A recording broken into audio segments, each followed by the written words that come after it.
Battle from the position of victory. Tandaan po ninyo, ang ating Panginoong Hesus ay nagtagumpay na sa krus ng Kalbaryo. All we need to do is invoke the victory.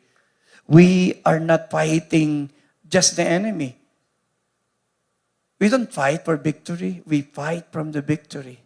Kaya madalas nire-remind natin si Satan, Satan, 2,000 years ago, natalo ka na sa krus ng Kalbaryo. I-remind mo siya, you are defeated. 2,000 years ago, namatay ang Panginoong Hesus upang ako'y magkaroon ng kapatawaran at kagalingan. You have no authority over me and my family. Somebody say amen. Pastor Joey, bakit kailangang i-remind? Hindi po siya aalis nang hindi mo siya palalayasin. Kaya you need to resist the devil and the devil shall flee from. Kaya nakikita nila tayo, kayo mahilig kayo, come out. Go in Jesus' name. Yes. You need to invoke your power and authority. Number 5, do all in the power of the Spirit. Hindi ka lang i-empowered ng Holy Spirit para maging mahusay kang preacher, mag-pray ka sa mga may sakit. No.